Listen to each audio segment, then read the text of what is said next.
is the greatest pleasure on earth, I think, is to be able to sit and fool around with musical instruments. Nothing like it.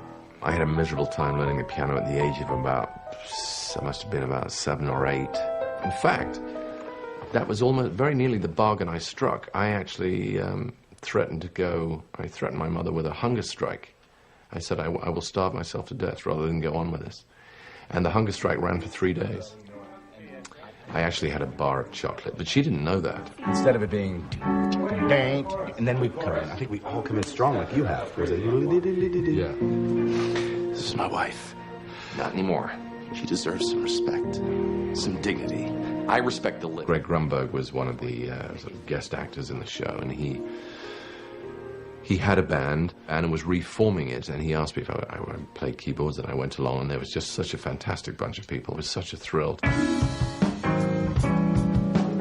I was playing a charity event in Dallas, and Greg Grunberg was another one of the celebrity attendees there. I was there with my other band, and Greg saw us play and really, just made the whole thing happen. He came up to me and said, "I'd love to be in a band with you.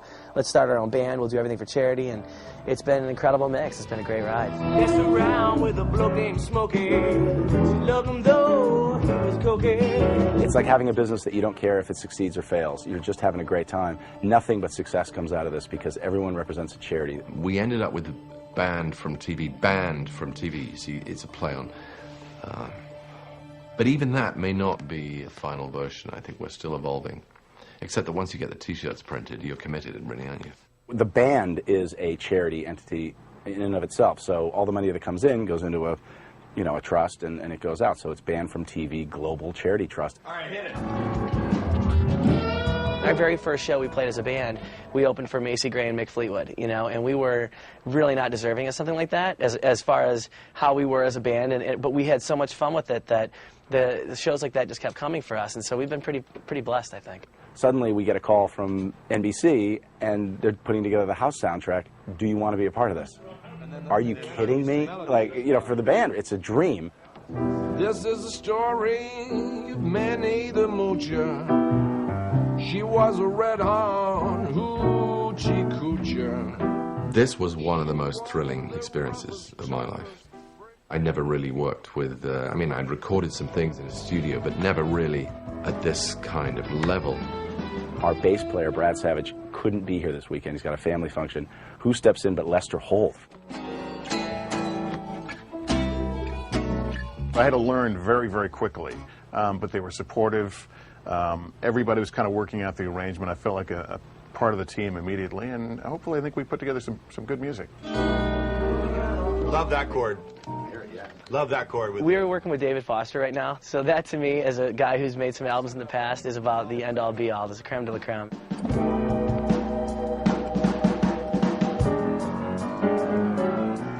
There were so many aspects of this project that intrigued me. It just seemed like a good thing to do and a fun thing to do, and at this point I only want to go where I belong and where I can do some good, And if you wanted, just for now, if you just want to do, right hand only. I never really knew what a record producer did apart from drive Ferraris, and I thought, well, that's odd because I could do that.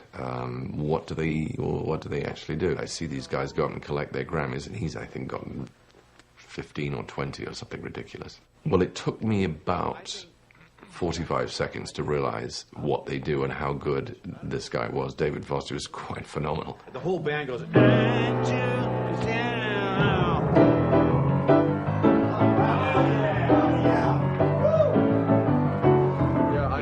No, but I mean, I'm gonna have to call someone. you can get it. Or you'll do some version of that, I gave up the piano at 7, didn't really touch it for 10 years, and then I started fooling around at school. Since then, I've been pretty much sort of self-taught. I sort of noodled around. You're really ripping them. I can play the beginnings of hundreds of songs. I can play the end of maybe 1, 2 songs. My fingers are raw. It's bad because these are my anchoring fingers. I think that ultimately, it's pretty cool that all these guys are able to do the things that they do with their day jobs, and then they can find the time and the passion to sit down and write some songs that we've actually worked on ourselves that are originals, but also learn all the cover tunes that we're playing, and especially someone like Hugh, who's working like 16-hour days every day, and he's in here, playing the piano and just getting into it and having a blast, and it's been a great experience for us.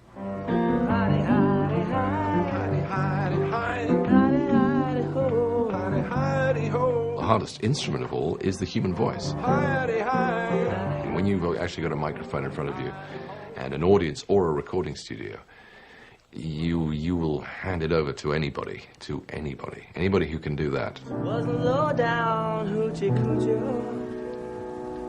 She wasn't rough, as tough as frail, but Minnie had a heart as big as a whale.